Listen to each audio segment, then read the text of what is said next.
పిలిచారా మావయ్య? అవునమ్మా, నీతో ఒక విషయం మాట్లాడాలి. ఏం లేదు, నాకు ఒక చిన్న కోరిక ఉంది తల్లి, అది నెరవేరితే చాలు. అదేమిటి మావయ్య?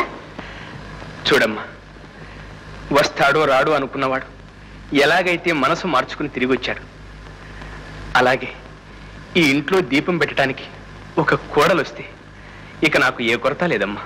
దానికే మావయ్య, పిల్లని చూడండి, పెళ్ళైపోతుంది. పిల్లని ఎప్పుడూ చూశాను. నిజంగానా? అవును, వాడికి అన్ని విధాలా తగిన పిల్ల ఇంకెవరున్నారు? నువ్వేనమ్మా. మావయ్య చూడమ్మా, నేను పెద్దవాడిని అయిపోయాను, వాడు ఒక ఇంటివాడై చిలక గోరంకల్లా కొడుకు కోడలు నా కళ్ళ ముందు తిరుగుతూ ఉంటే చూసి ఆనందించడం కంటే నాకు కావాల్సిందే ఉందమ్మా. నువ్వు సరే, మీ ఇద్దరికీ పెళ్లి చేసి నేను ఇక కృష్ణారామ అనుకుంటూ కాలక్షేపం చేస్తాను. మన్నించండి మావయ్య, మన్నించండి. ఇప్పుడు నా మనసు పెళ్లిని గురించి ఆలోచించే పరిస్థితిలో లేదు.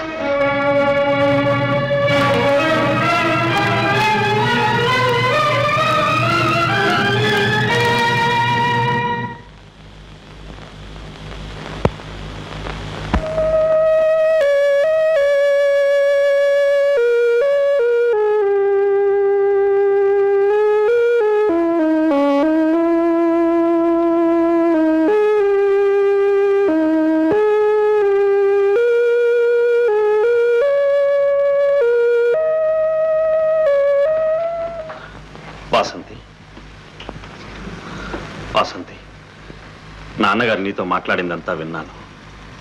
ఏదో ఆయనకు పిచ్చి, నీ మీద ఉన్న అభిమానం కొద్దీ నువ్వు ఈ ఇంటి కోడలివి కావాలని ఆయన ఆశపడుతున్నారు. కానీ నీ పరిస్థితి ఆయనకు తెలియదు. తెలియక నీకు బాధ కలిగించినందుకు మన్నించు. అంత మాట అనకండి. కాదు వాసంతి, పెళ్ళంటే బొమ్మలాట కాదు. పెళ్లి విషయంలో బలవంతం కానీ మొహమాటం కానీ ఉండకూడదు. వాసంతి, ఒక్క మాట, నువ్వు నన్ను పెళ్లి చేసుకోనక్కర్లేదు, కానీ నువ్వు కూడా అందరిలాగే పెళ్లి చేసుకుని హాయిగా సంతోషంగా ఉండాలని నా కోరిక. నా మనసంతా గందరగోళమైపోయింది. నాకు కాస్త వ్యవధి ఇవ్వండి. ఒకవేళ నేను పెళ్లి చేసుకోవాలని నిర్ణయించుకుంటే చేసుకో తగ్గవారు ఉత్తములు నీకంటే వేరెవరు లేరు.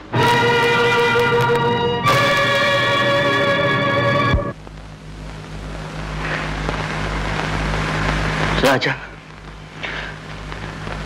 రాజా, రాజా, రాజా, రాజా, రాజా, రాజా, రాజా, రాజా, నువ్వు నన్ను అన్యాయం చేయకురా, అన్యాయం చేయకు.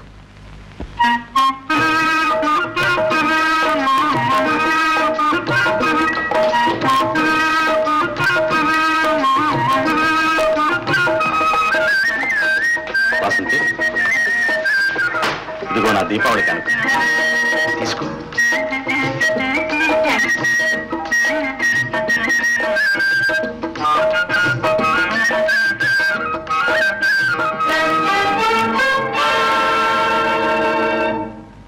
వాసంతి, నీ మనసు తెలుసుకోలేక నిన్ను అనుమానించాను, అవమానించాను. నా పాపానికి ప్రాయశ్చితం లేదు. ఇప్పుడు నా సర్వస్వం నీకు అర్పించడానికి సిద్ధంగా ఉన్నాను. వెంటనే రావాల్సింది నీ సహోదరి గీత.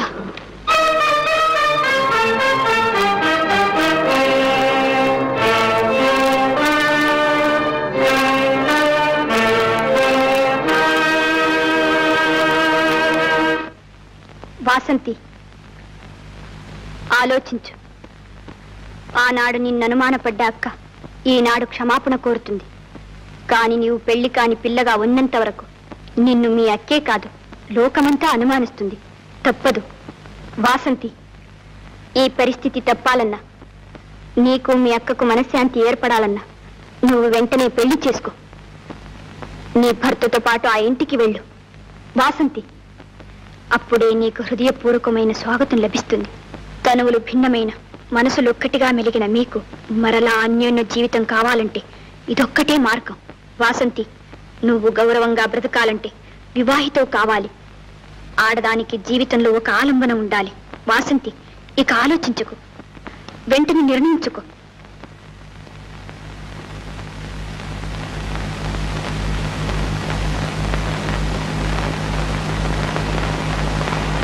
ఒకవేళ నేను పెళ్లి చేసుకోవాలని నిర్ణయించుకుంటే చేసుకో తగ్గవారు ఉత్తములు నీకంటే వేరెవ్వరూ లేరు.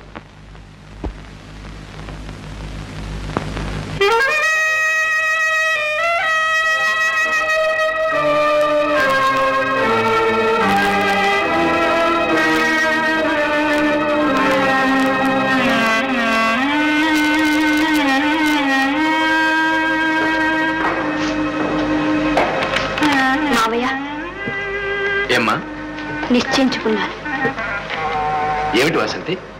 మీ ఇంటి కోడలు నవ్వుదామని. నిజంగానమ్మా? నువ్వు నిజమే చెప్తున్నావా? ఆలోచించకుండా ఏ నిర్ణయం చేసుకున్న తర్వాత ఏ పరిస్థితిలోనూ మారదు. చాలా సంతోషం అమ్మా, చాలా సంతోషం.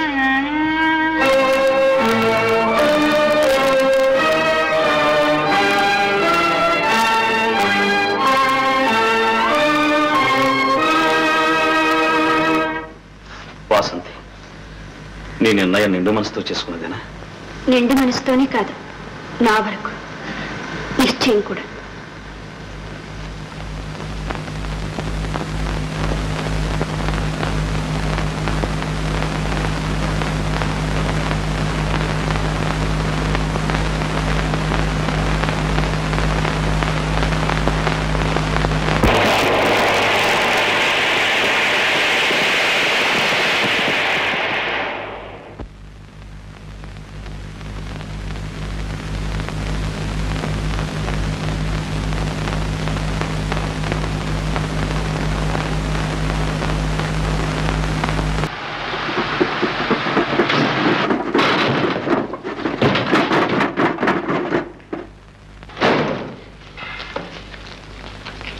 అరే, తిన్నగా గోళ్ళకు దూరిపోయిందే.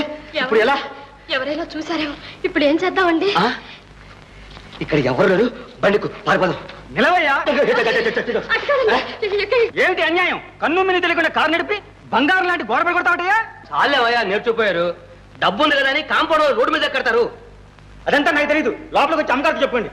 ఇదిగో అబ్బాయి, కాంపౌండ్ వాళ్ళు రోడ్డు మీద కట్టడం నీ తప్పు, కారు దాన్ని కొట్టడం నా తప్పు. తప్పు తప్పు తీరిపోయింది. నీ రొప్పికి ఒక ఫస్ట్ క్లాస్ అని కప్పు టీ ఇస్తాను, తాగు. నీ ఆయాసం అంతా తగ్గుతుంది. ఇదిగో మీ అమ్మగారు అడిగితే బర్రిగొడు వచ్చి వీపు రాసుకుంది, గోడ పడిపోయింది అని చెప్పు.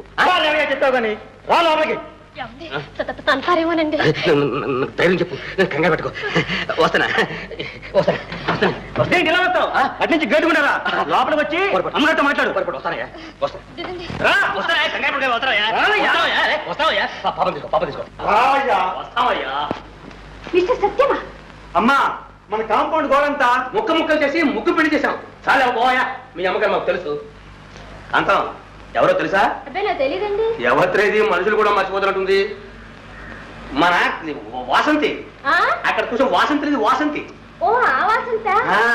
నమస్కారం అండి. నమస్కారం. ఏమా బాసన వాళ్ళు కులసా ఉన్నారా? లోపలికి రండి. రామ్మా. తోటమాలి, కారు డాష్ కొండలో ఆ టీ పొట్లని కదిలిపోయి ఉంటాయి. ఏ రకానికి రకం సర్దిపెట్టు. సరేమ్మా, నువ్వు చెప్పిందంతా బాగానే ఉంది.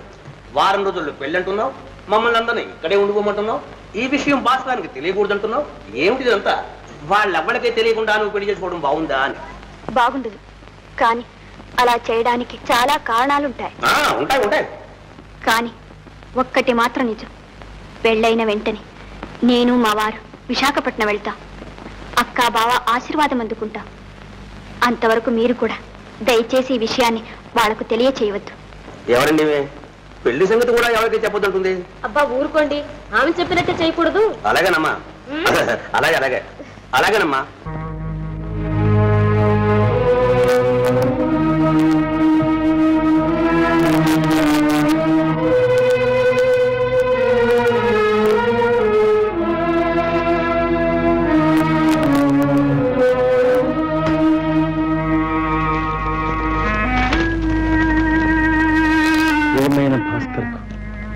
మిత్రుడు సత్యం నమస్కారములు. నేను ఇక్కడ వాసంతిని కలుసుకున్నాను. ఆమెకు వివాహం నిశ్చయమైంది. నీకు ఈ విషయం తెలపవద్దని చెప్పింది. కానీ వ్రాయడం నా ధర్మం. వివాహం ఈ నెల 18వ తేదీ తెల్లవారి 6 గంటలకు తిరుపతి కొండపైన జరుగుతుంది. 18వ తేదీ 6 గంటలకు. 18వ తేదీ.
నా జ్ఞాపకార్థం నన్ను ఒంటరిగా ఈ లోకంలో వదిలిపోయిన నీ సహోదరి గీతా జ్ఞాపకార్థం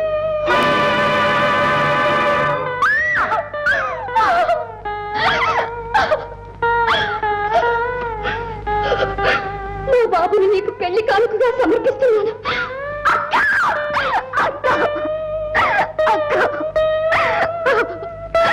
రాజా